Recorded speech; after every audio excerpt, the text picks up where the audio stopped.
Um, I'm a pain medicine specialist, and for some reason or other, I like seeing complex pain patients. The dean of Brown Medical School was kind of surprised. What's wrong with you?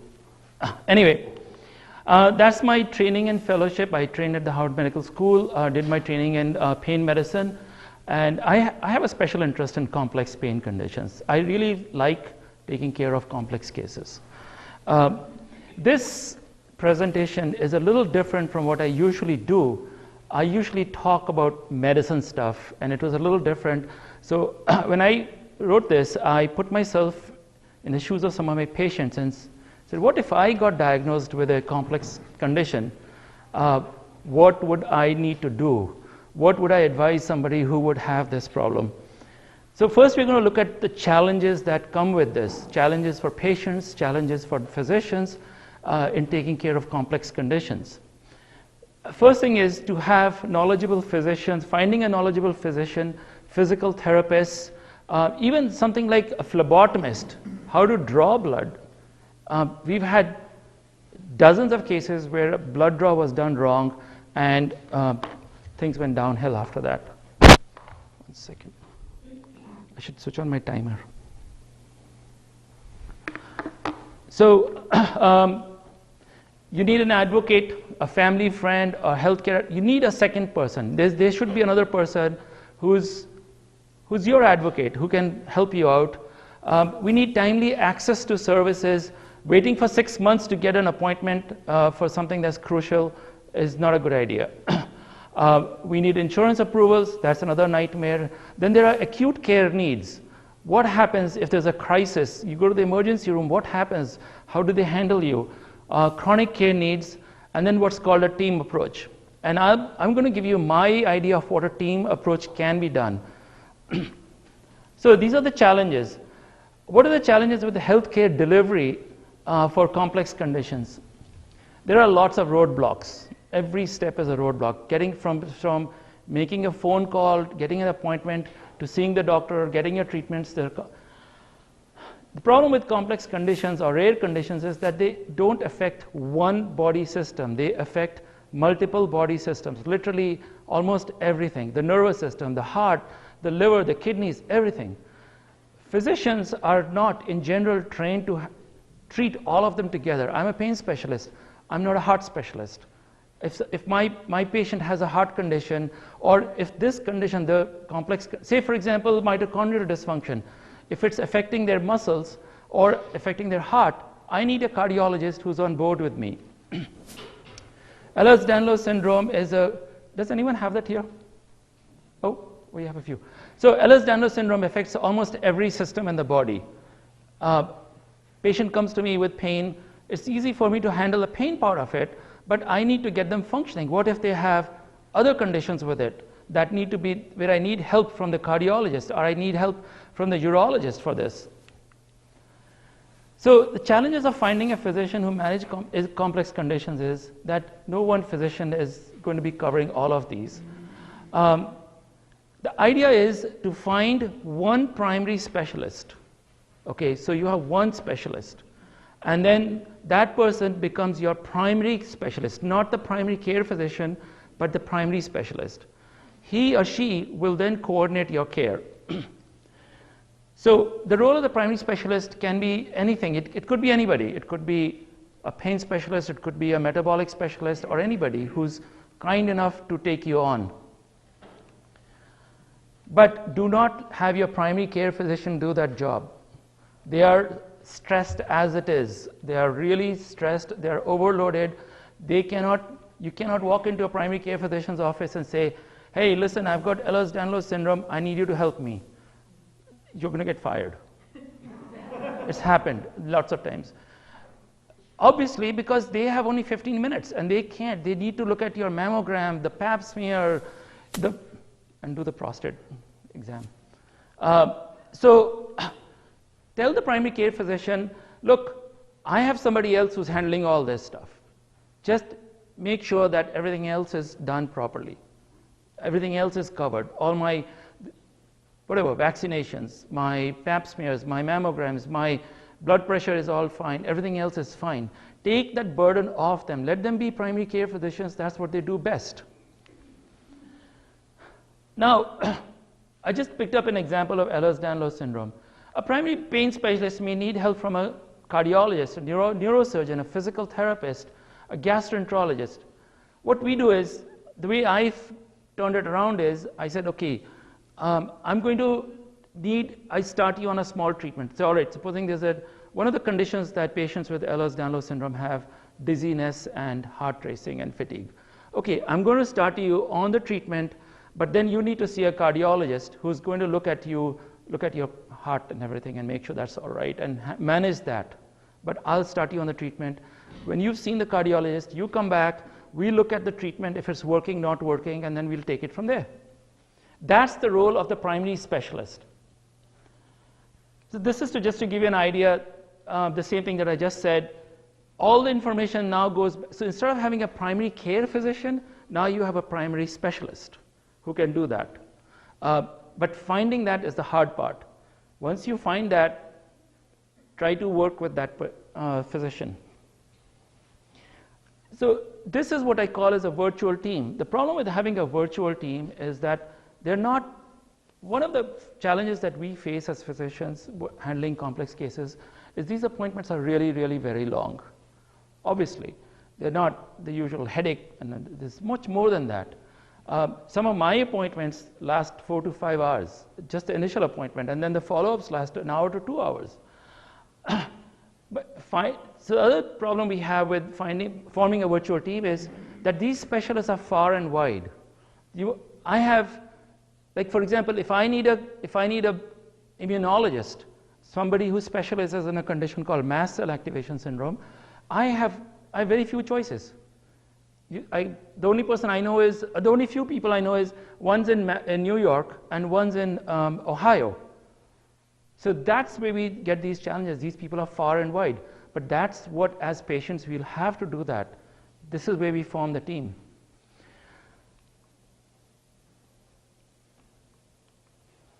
The other problem that we're running into, that I run into, what I see is insurance denials. You write a prescription. It's so difficult now that you can write a prescription for a simple drug now, which has been generic for 100 years, and you'll get a denial. The denial, what that means is, insurance companies want doctors to call them and fill out a bunch of forms, explain to them why you're writing this drug, what other drugs have you tried and have not worked, etc., etc. That is a time-consuming process. It takes hours to do that. The other problem that we run into is prior authorizations for testing, MRIs especially. We have lengthy explanations to explain why we need this MRI done, what's the reason, and most times they get denied, and then you do a peer review. So what I'm trying to say is it's time consuming. The other one I get into, we see a lot of is patients will come and see a primary specialist who's just made this huge diagnosis, came up with this huge plan. They go back to their physician, and then their physician gets all upset about it. Either it's their ego, or it's just that they don't want to handle that. And then I get a call saying, like, well, what do you mean this patient has Chiari malformation? The MRI was fine, or why do you need an upright MRI? And so it's a lengthy explanation. It's a lengthy, time-consuming teaching the physician. You do that 5 times a day, you're done. Your day is done. Answering patient phone calls. This is something that I want to explain to you how difficult that is for me. It's not a simple question. I mean, supposing a patient of mine calls me, say a patient with a complex condition, calls me and says, doc, that medicine you gave me, it's causing my hair to turn green. I have to go back, pull the file, read the entire case history, read the notes, and then call the patient back to say, all right, this is the alternative, this is what you need to do. That is a very time-consuming affair. These are some of the challenges that we face. The question is, who do you call then? What do you do? And these are some of the challenges we'll have to work around with. And some of the standard questions your primary care physician might be able to answer. I write an aspirin and you're having heartburn. Fine, the primary care physician can say, look, I think you should need to stop the aspirin or go on omeprazole or whatever. How do you make the most of your appointment with your doctor's visit? It's like preparing for a battle. You need your gear, you need to be trained. It's literally being very prepared. Don't walk into a doctor's office unprepared. That's a waste of time for everyone. Firstly, if you get a diagnosis, a weird diagnosis, a complex diagnosis, a rare diagnosis, read about it. Make sure that is correct. Oftentimes, I would say about 20% of my patients would walk into my office and say, Doc, I have CRPS. For those of you who don't know, it's a complex condition. It's a very painful condition. I've been diagnosed with complex regional pain syndrome. And I saw my doctor in Texas, and he said, you have CRPS, definitely. Saw me for 5 minutes. He said, CRPS, I don't treat it, go somewhere else. 10% of those patients don't have CRPS. But now the patient is invested in it. They're like all worked up about it. Do your research, educate yourself on your condition. There's plenty of good resources out there. Now, as far as resources are concerned, go to legitimate websites. The best thing is to go to the organization's website or the association's website. Like for mitochondrial dysfunction, you go to Mito Action or United Mitochondrial Diseases. Don't go to Facebook or Wikipedia. Okay, Wikipedia, you're not going to get the right information. Go to the actual association's website that don't have a vested interest in this. They just want to educate their people. And that's where you'll get all your information. That's where you'll also find physicians who deal with that condition. Most websites, we have that on the Mito Action? Yeah. So if you go to Mito Action, you'll have names of physicians state-wise, generally, who deal with this condition that you can go to. Unfortunately, websites by medical centers are very sketchy. They're very, very sketchy. They'll give you very basic information. It doesn't really help you. The reason you want to educate yourself is for two reasons. One, you want to be sure, like, okay, I just got diagnosed with this really rare condition. Do I really have it, or is it something else? Could it be something else? Or the other thing you want to educate yourself is like, okay, what do I need to do? What do I need to handle this? What's the next step? For example, a lot of conditions have similar presentations. Let's take body-wide pain and fatigue. It could be fibromyalgia. It could be Lyme disease. It could be Ehlers-Danlos Syndrome. It could be mitochondrial dysfunction. It could be rheumatoid arthritis. It could be just poor sleep. We don't know. So that's when you go and you go up on.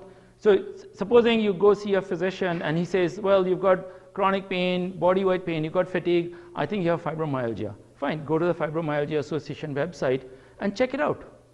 Do you meet the criteria or not? That's what we need to do.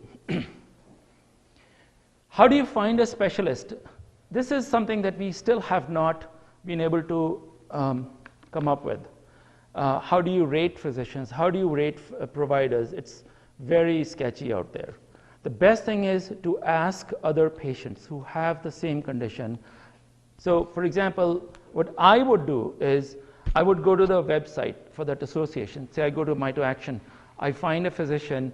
Then I look for patients who have already seen that physician and find out, like, how was your experience? Did it help? Did it not help? And was he or she understanding? So that's how you need to find out about the physician a little bit more before you go in.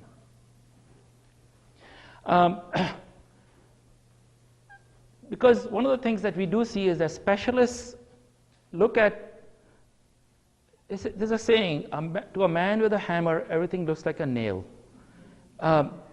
Specialists, so if I'm an orthopedic specialist, you come into my office and say, hey, I've got this pain in my knee. All I do is an MRI and I see there's nothing wrong with it. No, there's nothing wrong with you. Go home, do some physical therapy, you'll be good. That's where how narrow focus the specialists have now become. We need specialists who have a wider view.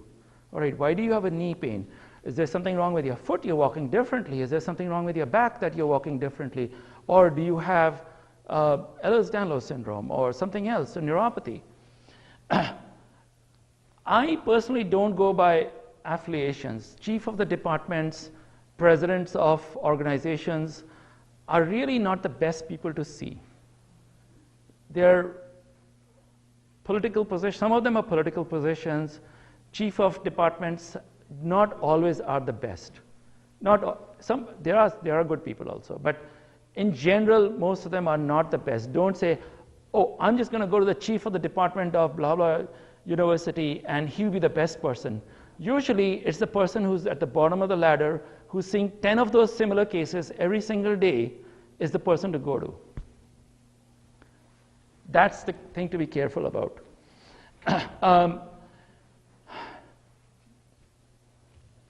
Now, take an appointment. So if you say, for example, you've now been diagnosed with a complex condition and you're wavering between two physicians, maybe I should see Dr. Smith or should I see Dr. Corson? He doesn't see patients anymore. But should I see Dr. Corson? Take an appointment with both of them. Okay, see the first one, see the second one, and then kind of make up your mind, like, who do you want to be with? You'll be lucky if you can find two, but if you can, then that's the way to go. This is another one that is not often. Should you go to a big, large medical center, or should you go to an office practice? A large medical center. Should I go to that big, fancy hospital where I pay $20 for parking and see the doctor there, or should I go to the little office down the street? There are pros and cons to both. The advantages of one of the problems with large medical centers is you may not see the same doctor every time. You may wind up seeing the resident who graduated yesterday, especially if you go in July. November, yeah, by November they're okay.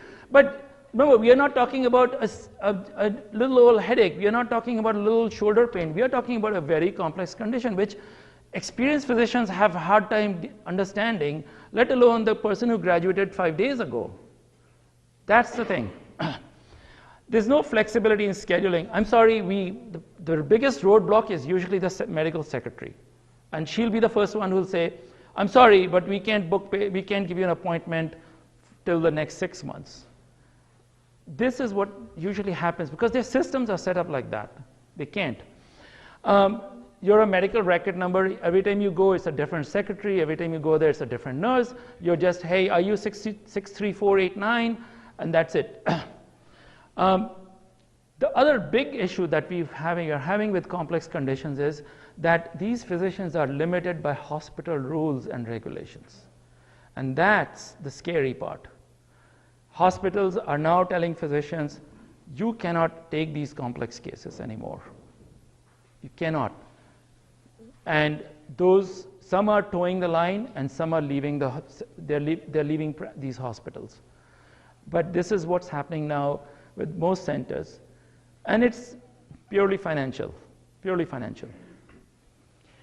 So these are the disadvantages of going to a big, large medical center. The advantage is that, yes, if you have a complex condition and the doctor is in that hospital, he can pick up the phone or shoot a quick email to his colleague on the second floor and say, hey, can you just see this patient? She's having this thing, her left eye came out, something like that. So it might be consulting other physicians easier, or if you're having a procedure done in that hospital, it might be easier. So some advantages and some disadvantages.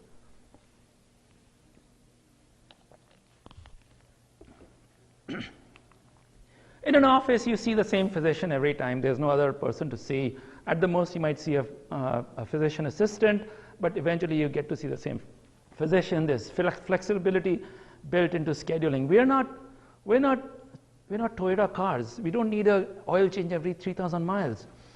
Some patients need appointments every 2 weeks. Some patients need appointments every 6 months. The flexibility in the scheduling is always built in. The staff gets to know you as a person. They don't have to follow rules, cannot see complex conditions, must see. At the Cleveland Clinic, I have a cardiologist who just told me that every month he is told that you are seeing X number of patients, but your colleagues are seeing X plus 20 number of patients. They are generating this much income, and you are generating this much income. He's a very famous cardiologist. He spends the time looking at complex conditions. This is how it's become, that hospitals are now dictating how many patients you can see. In a private office, it may not be, they may not. I know some offices where they'll schedule their complex cases at the end of the day so that they have the time. If they need the time, they can go on.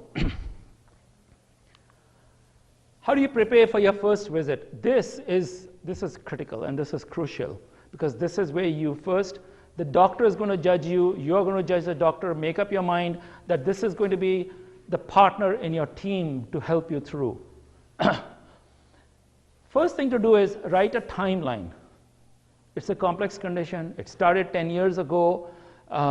Write a timeline. Just for your own sake, okay, in 1982, I fell, and then 83, this happened. It doesn't have to be detailed, but at least just the bullet points. That helps a lot. I personally like to see that. I tell patients to do that.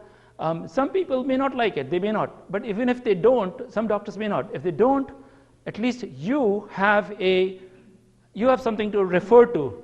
If they ask you questions, they say, hey, listen, if the doctor asks you questions, you can always refer to your own timeline and let them know. But that is something that you need to document, a timeline. Start doing that. It's not possible to retain everything in your memory. List of current medications, doses, purpose. Also, it's important to write into that, is it helping or not? There are lots of times I've had patients who've been on a drug, gabapentin, for 5 years. Is it helping? I don't know if it's helping or not, but I've been on it for 5 years. Who wrote it? I don't even know who wrote it. So that's important to know. The other thing to do is list medications that you've tried and have failed. And why did you fail? Was it because it didn't work, or is it because you had a big old rash on your forehead? That's important to know also. If you can't remember what drugs you've tried, just call your pharmacy and they'll print out a list of all the medicines you've been on. Copies of MRIs, latest labs. We don't need to see labs that were done in 1962. We just need to see your latest labs or any important pertinent lab that showed up something. We just need to look at that. Take another person with you. This is so critical. This is so important. You need to have someone who's not going to be asking questions. It's just simply going to be a stenographer sitting there writing notes. That's all they'll do is write notes. That's really important. Take a short list of questions. Don't take a huge, long list of 25 questions to ask the physician, because none of them are going to get answered properly then. If you do it in short bits, take the top 2 or 3 questions and then go into the physician's office and ask him those 2 or 3 questions. You can always bring up the rest at later appointments. Preparing for your first visit. So you've kind of now getting ready for your first appointment. Try to take an appointment in the beginning of the week, early in the morning. Okay? Physicians are human beings. By Friday afternoon, they are dying. They're like they're up to their eyeballs with 4 days or 5 days of harassments. So best thing is Monday morning or Tuesday morning, maybe Tuesday morning, Monday morning might be hangover. Tuesday morning or a Wednesday morning would be a good day. Now, when you get an appointment, when you make the first call, you'll have a medical secretary who's going to be really bland and like, okay, what's your name, what's your medical insurance? But ask her nicely if she can also give you another appointment, a second appointment as a follow-up about 2 or 3 weeks or maybe a month after your initial appointment. You might get away with that. They might give it to you. What happens is you wait for 4 months to see the physician. You go there and he say, look, we really need you to come back. You go out there to the front desk and the secretary tells you, well, the only next available appointment is another 4 months from now. But if you already have one set in place, you're good. If that doesn't happen on the first phone call, when you go to see the physician, and as you're leaving, you ask the secretary or ask the physician, do you mind if I make like 2 or 3 appointments a month apart? And most times they'll agree to it. They don't mind that. And you'll have something to come back to. If you don't need it, you can always call ahead and cancel it. Time is precious. So when you go to your appointment, get there early enough. We run late anyway most of the time. But you've gone to the bathroom. You know, they've got a limited time. They've got 45 minutes to see you. Go to the bathroom and have your coffee, tea, update your Facebook status, do all the other stuff, and text everyone. Cell phones, you may turn it down. Moms have kids, they have to be careful about it. So you can turn it down, turn it to silent, whatever. But what I'm trying to say is that once the clock starts ticking, it's ticking away. You've got to make the best of it. You don't want to use up that valuable time in doing something that you really don't need to do or you could have done before or after. Let the physician, so you're now in the physician's room, okay? This is your first visit. You've just met Dr. Corson, and you don't mind if I use your name, right? No. You don't have a copyright? Okay. So you're in Dr. Corson's room. Let him ask all the questions. Let him start. He'll ask you. Because what we're thinking, he's thinking right now is, all right, so I have this patient. She has a medical problem. I'm going to try my best to figure out what's going on. I need to take the jigsaw pieces together and put them together and fit them together.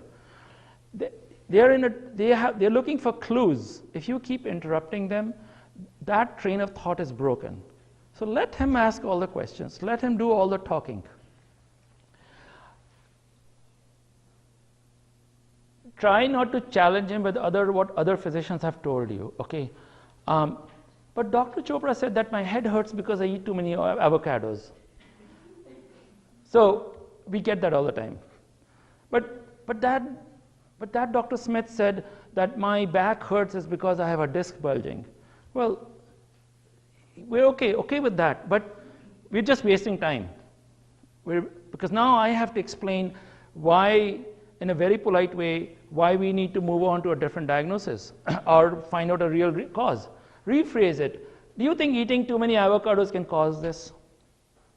Do you think that MRI that showed my disc bulge is the reason for my pain? That's how we can do it, okay? Try not to make your own conclusions. My leg hurts because I have a disc bulge.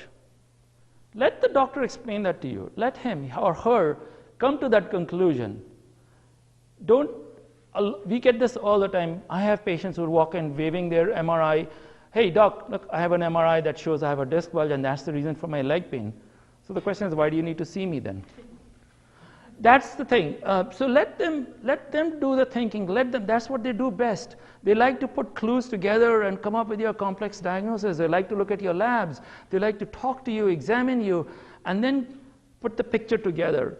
If we start muddling up that picture by adding jigsaw piece puzzles from other pictures and other stuff in there, then we really don't get a picture out of that. Answer questions to the point and briefly. For example, when did the pain in your foot start? One answer was, I was going to my cousin Judy's wedding, who I love dearly. She was getting married to this nice boy. He's an accountant, blah, blah, blah. The clock is ticking. We just used up valuable time over there. All you need to do is, 3 months ago, after I dropped a case of beer on my foot. That's all. Right there in that sentence, you've answered 3 months ago and the cause. End of story. We've just saved a lot of time. And also, you haven't interrupted the doctor's train of thought. It's like, okay, they're going through a differential diagnosis. They're going through a list of, so if you go in, I'm just picking an example, I have leg pain, and if you go in there and say, okay, I have leg pain, right away, the physicians, what they do is they start going through a list of things. What could be causing that? And then they start checking off one by one things that don't fit into the picture. If you give them a lengthy answer which doesn't even go anywhere, it's not going to help. So remember, the clock is ticking, so be very precise and to the point. Bring up your questions. So this is your first encounter, you're still there. Bring up your questions at the end. Remember we wrote those 2 or 3 questions that we wanted to ask? Bring them up at the end. Do not expect all the answers to be, for them to answer all. This is a complex condition we are talking about. This fatigue or body-wide pain that we are talking about, they don't have all the answers right away. It takes time to understand who you are, what's going on with you.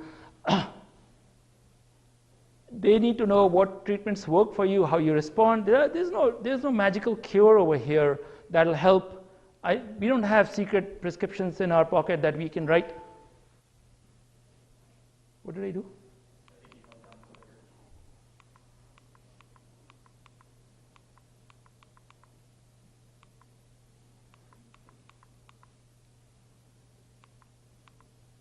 Okay, so there's no secret drugs that we hide for ourselves that say like, okay, I'm not going to give it to him right now. Let's torture the patient some more. No, it's not like that. Physicians want to help you. And so they want to, but they don't know. Like Judy might respond very well to aspirin for her pain, and then there's Joe who needs something much heavier to respond to this pain. And write down all the recommendations, suggestions. Sometimes physicians, as they're examining you or taking a history, might make comments. Well, that's a good idea. That's not a good idea, a bad idea. That's where your advocate is busy writing these questions, these answers down, these recommendations down, so that you can focus on what he's or she is saying. Don't waste their time by asking questions like which you can get elsewhere. Where is the closest CVS? You've just used up taking time. He'll be polite. They'll be polite, and they'll say, yeah, but you just used up your valuable time. So after you get back from your first appointment, add what you discussed with Dr. Carson into your timeline. Make a to-do list. Okay, so I need to get a blood test done. I need to go to physical therapy, this. Make a list. Start working through that. I recommend, if you've been recommended more than 1 or 2 drugs, start with 1 drug first at a time. Because if you have a side effect, you want to know which one caused it. Start with 1. After a few days, you can start with the second one. Write down the effects. Did it help? Didn't help? Any side effects? Oftentimes, people forget. Why did I stop the drug? Why didn't I take it anymore? They forget that. Follow-up visits. Again, same thing. Your 2 or 3 questions. Write down your questions, your response to the treatments. Was there any change in the symptoms? Did the dizziness get worse? Or is the fatigue getting worse? And again, have someone write notes. When do you raise your red flags? When to be careful of the physician that you're seeing? If you feel that you know more about the condition than the physician, you may want to go elsewhere. If it looks like that the physician is talking more about, say you go to the orthopedic surgeon and you're talking about pain somewhere, and he's more interested in talking about you seeing a psychiatrist, that's a red flag. If they're very dismissive of your concerns, your concern might be, I get really tired after half an hour, and they blow you off and go on to the next one. That's a little bit of a red flag. It's not a deal breaker, but it's a red flag. If they make a diagnosis without talking to you or examining you, they just pull up your MRI or just look at your, or if they just pull up your MRI and say, oh, I know what your problem is, and look at your labs without getting your history, that's not a good thing. In medicine, 70% of diagnosis that we make is based on history and physical examination. I tell my medical students that if you are sending a patient for an MRI, you should pretty much know what the results should be. It's not a hunt and search expedition. If you're sending somebody for labs, you should pretty much have an idea what the lab is going to show. That's how good a physical exam and a history will help you with. Most diseases don't have a test For example, migraines, there is no test for it, yet we diagnose migraines. Depression, schizophrenia, fibromyalgia, there are no tests. There are no blood tests, there are no x-rays that we can do to diagnose them, just to make a point. So I'm going to go into a little bit about the pain management issues. So far I talked about how you see, now all that I just talked to you about applies to every condition. Whether it's a complex condition or not a complex condition, but it applies to that. Pain management is a little different because it's the only specialty that treats symptoms. It's not an organ-based specialty. If you go to a heart specialist, they're only interested in your heart. If you go to a kidney specialist, they're only interested in your 2 kidneys. If you go to a pain specialist, well, there is no organ that they can look at. They have to look at you as a whole person. So what we try to do is we try to find out what's broken and we attempt to fix it. We may not be able to fix it every time, but we do attempt to fix it. The focus is more on restoring function. So that's what you must look at. It's not the number. It's not the 9 out of 10 number. Robert can be functioning at 9 out of 10 pain and he's fine with that. I have 3 out of 10 pain and I'm bedridden. So it's more about function rather than the number. Also, it involves treating other conditions that come with these complex conditions. For example, in Ehlers-Danlos Syndrome, they have something called orthostatic intolerance. If I just focus on the pain and I don't worry about orthostatic intolerance, they're still not going to be functional. If I just focus on that one aspect and I don't treat the patient as a whole, they're still not going to be functional. So it's important to worry about, for a specialist, for your primary specialist, is to worry about everything. Let's talk about, there's a lot of concern about opioids. I don't know why I threw this in, but I know it's all in everybody's mind nowadays. Opioid abuse and pain. Opioids have been used for centuries for treating pain, centuries. So why all this big racket about stopping the use of opioids? It is one of the better tools in managing pain. It's not the answer, it's not the solution, but it is one of the tools that we use to help me function. If I can get out of bed and exercise, and if I take a opioid, if I take a morphine pill, and it can get me to do physical therapy or go to school or go to work, yeah, it's worth it, definitely worth it. The recent uproar is on the use of opioids is based on abuse and overdose. Mind you, abuse and overdose. If you overdose or abuse anything, if you overdose on water, you'll die. You overdose on salt, we'll die. Bad things happen when we overdose anything. Majority of the cases that you read in the media or in the news is because these people have taken, in addition to opioids, they've taken a bunch of other things. They've taken heroin, cocaine, drunk bottles of alcohol, but then everybody just focuses on that one pill of Vicodin that the person took. So I looked at the CDC, the Center for Disease Control, and I looked at like, okay, so why are these people dying, or why is this big noise about opioid use? And this is from their website. It's overdose, it's overdose, it's overdose. It's always overdose. Drugs taken legitimately, taken the way they are prescribed, you cannot die from it. Unless, of course, you have an anaphylaxis. But if you can die from Tylenol if you overdose on it. But if you take it properly, yes, it'll help. I even Googled it generally, and look at this. It's all overdose. Overdose, overdose, overdose, overdose. It's only overdose. They usually not even overdose. It's also with these people taking, in addition to other things, they take other things also that causes it. What are the chances a patient with pain will get addicted to opioids? Between 2 to 5%. What are the chances that we will die if we drive a car down 95 South? 5%. I'll take that odds. So The total population, so this big green egg is the total pain population on opioids. And this little red egg is the number of people who are likely to get addicted to it, 2 to 5%. Remember, addiction, I don't know why I even put this, because I know it's not that relevant here, but I just want to clear everybody's mind on this.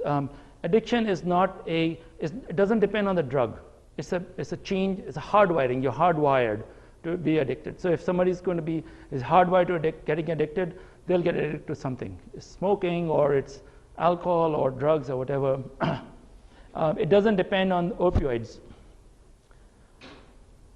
So what happens is, when you go to a pain specialist, the last thing you want to do on your first appointment is say, hey doc, Vicodin is the only drug that works for me. Can you give me a prescription? That's the easiest way to get out of their office. People are very nervous about writing opioids. It's not right, it's not correct, but it's really making them nervous. Physicians don't want to write it. The way to do that is, if it is a drug that helps you, you have to build up a relationship with them. Physicians are also nervous. There's a kind of a trust that you have to build up with them, a promise that you will not abuse them, or they don't know you. So you need to, the onus is on the patients to convince their physicians, no, I just need it to function, and this is the reason why I need it. I'm not going to abuse it. Oh, bien. Perfect. Good. I will be around for some time to answer any questions, but if anyone has any questions, I'll be happy to answer it right now. Yes? I have a question, doctor. Even if you've built up with a relationship with a physician who has been giving you pain medication, there seems to be a reluctance nowadays, even with that relationship of a decade or more, to prescribe that, even say if it's codeine cough medicine, and it's not something you get regularly. So how do you deal with that? So the question that he asked was that even if you have a great relationship with your physician for many years, and he's been writing a pain medicine for you, but now things have become different. They are now getting more, your physicians are getting more reluctant to write these pills. It's really not their fault. What's happening is there's an immense amount of pressure from the medical boards, from the DEA, don't write them, the pharmacists, the pharmacies, believe it or not, Walgreens gives you a hard time about writing it. So there's an immense amount of pressure on these physicians about writing these prescriptions. And for example, in Rhode Island, up till last year, every week I would get an email from the medical board saying, hey, you wrote X number of prescriptions versus so-and-so doctor wrote only 2 prescriptions. Well, the other doctor is an eye specialist. He's not going to write any opioids. So that's where we run into these issues. It's again, keeping a great relationship with them, convincing them, look, I'm okay, I'm fine, I'm not, just reassuring them, because physicians are really nervous because the medical boards, the hospital boards are breathing down their back. It's nothing to do with you or the doctor. It's just the kind of pressures they're under. Hopefully it'll blow away. But it's wrong, like I showed you, it's overdose. It's overdosing that's causing all the harm. It's not just, so they'll do this whole thing about urine testing and all that stuff. Go with it. You'll have to accept it. Yes? Yes, Dr. Chopra, there have to be patients, work with physicians, change the culture of the medical board to recognize that pain doctors, for instance, shouldn't be looked at the same lens as an ophthalmologist. What people who have a diagnosis of chronic pain shouldn't be looked at in the same lens as somebody who's come in who had a fractured leg 2 years ago and is still on opioids now. I mean, we have to work together to change the culture. We can't just wait. It's the media. It's the media. So do we all have to write letters? Do we all have to go put It's- articles in the paper? Right now, What is it that we can do together? Well, actually, the Boston Globe is doing a series of articles. There's one more coming out soon where they've talked about pediatric pain. They wrote an article, a really nice article a month ago or so on this same issue, how patients with pain are being shortchanged. Right now it's a runaway horse. Let the horse run. It'll eventually settle down. But there's not much you can do. There's so much pressure on everybody right now not to write these prescriptions that everybody's on the edge on this. My advice to you is keep a great relationship, convince your physician, whoever is writing them, that you're okay with it, it's fine, just follow the rules and regulations and you'll be okay with it. But I wish I had a better answer. I know. Writing to the medical board, yes, if you can move enough people to write to them, yes, that might make a difference. Will physicians also write? Oh, if the pressure is off their back, of course they'll write. People were writing them before. Like I said, opioids have been around for centuries. So people were writing them. So it's not... Is there any way of activating, say, the Connecticut Medical Association, the Rhode Island Medical Association, the Massachusetts Medical Association to write letters in support? Absolutely. Put pressure on your lawmakers and tell them that this is the situation. This is where we are running into trouble. Massachusetts last year, they had a movement and they kind of came up with a solution, a compromise, but it's hard. You go to the emergency room and they look at you differently. Oh, yeah. It's very hard. Oh, she can outrun anyone. Yes, please. Why are children overlooked with chronic pain conditions? Ooh. What can we do to change that? Ooh, that's a hot ticket issue. So the question is, why are children overlooked? Children with chronic pain are overlooked and basically treated shabbily.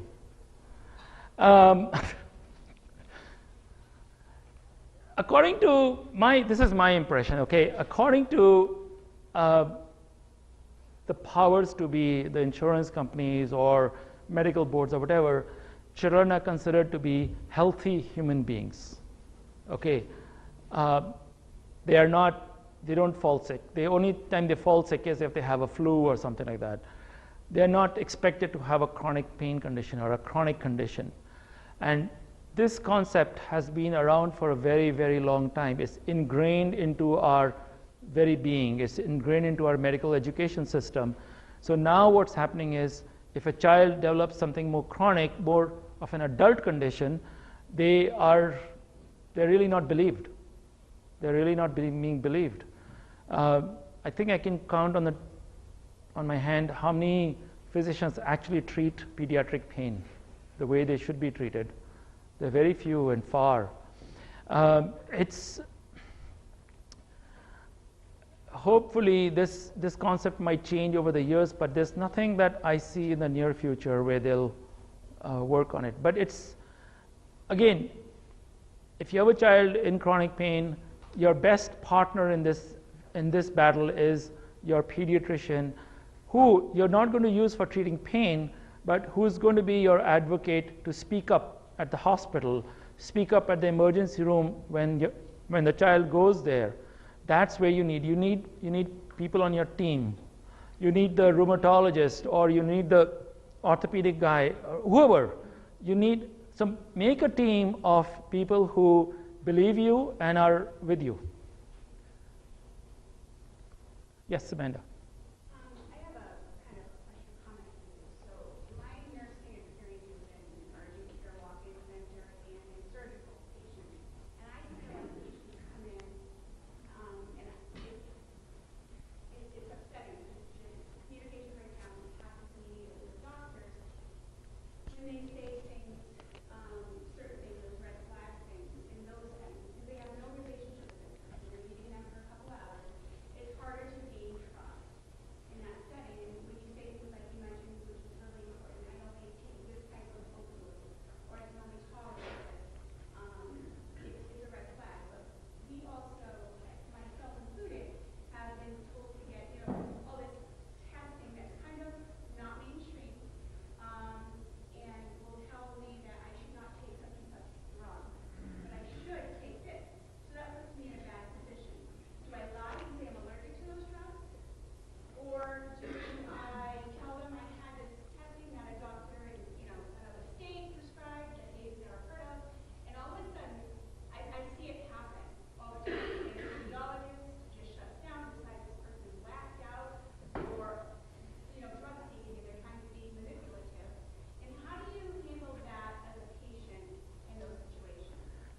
So, so that's a really good point.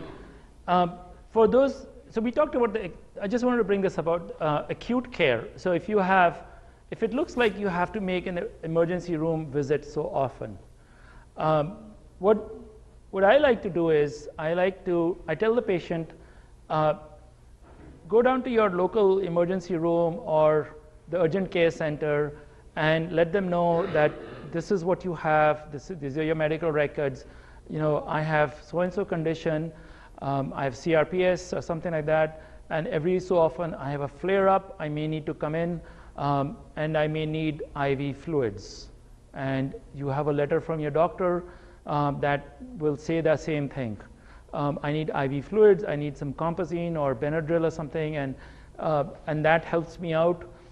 Establish that relationship with them, let them know that it's already there in your record, so the next time when you show up, they can pull it up and they look at it, and it helps them.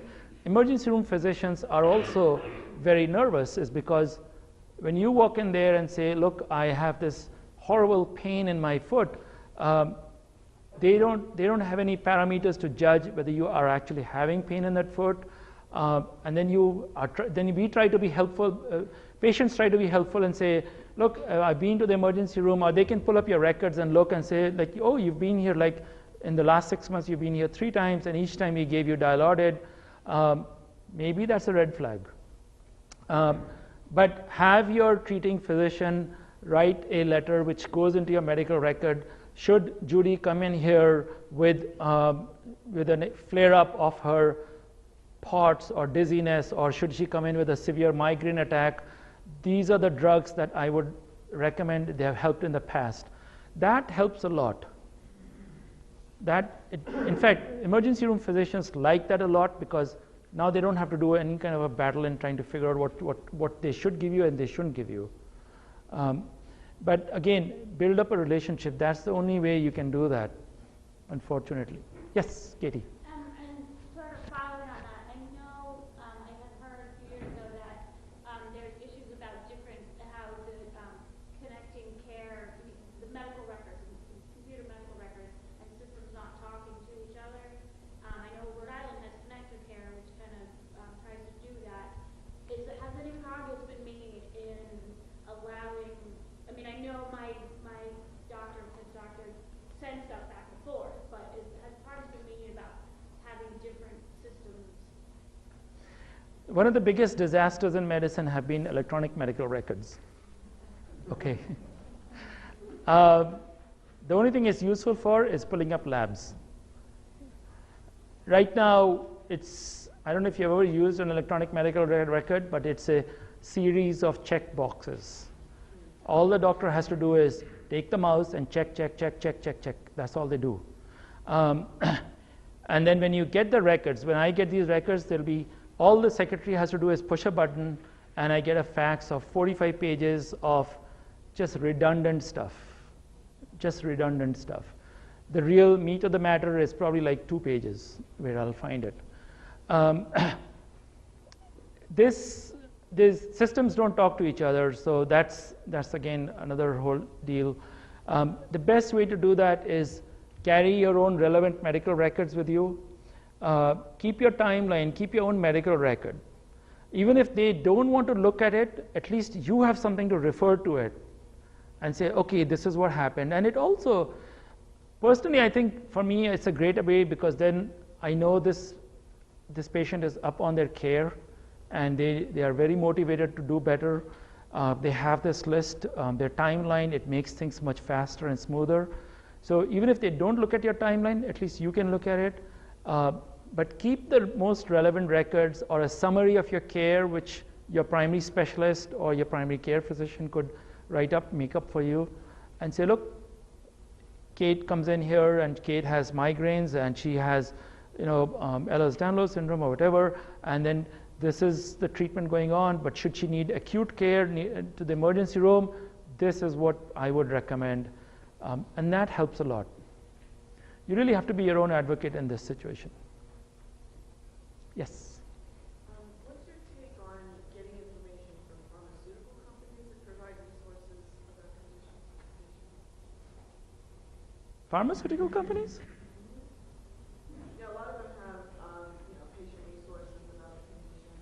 Yeah, some pharmaceutical companies are very good with it. I know Endo is very good about it. They have lots of patient resources, but not all pharmaceutical companies have great resources. They have their own agenda. I mean, if they are selling Lyrica, then every medical condition in the world is treated by Lyrica then. But you have to be careful with the pharmaceutical company websites, because that's biased information. Plus, they're also heavily restricted in what they can put there. And then they put the side effects. They have to put in the side effects, which is like, even if one mouse died or had a broken foot, they have to put it in there that if you take aspirin, your foot might fall off or something. It's really hard to go through. We've made such a mess of that the real matter doesn't show up there. But there are some good apps that actually pull out the real stuff and you in a very short form. Hippocrates is the one that most doctors like to use. There's a few more of them, and that'll give you a good picture of the side effects and everything. That's the other thing also. Just thinking of Hippocrates, when you fill out a drug at the pharmacy and if it doesn't look right to you or if it looks different from what you've had so far, go online and make sure that the picture matches the drug you've just got. We've had a bunch of these mix-ups. Yes. This maybe makes my question about medication, that when you have different specialists in different states, and you don't have someone coordinating everything. In the pharmacies, I always ask the questions, but who checks all the interactions? How do you keep Pharmacies will automatically do that, interactions, depending on how senior the pharmacist is. If the pharmacist graduated last month, then he or she is going to be like all over the place. The older pharmacist, the more experienced one, will say, oh yeah, that's a rare side effect, don't worry about it. But you can do that on your own, but pharmacies have automated systems and a window pops up to tell you that. And that's the other thing about the electronic medical record. That also pops up and warns the physician.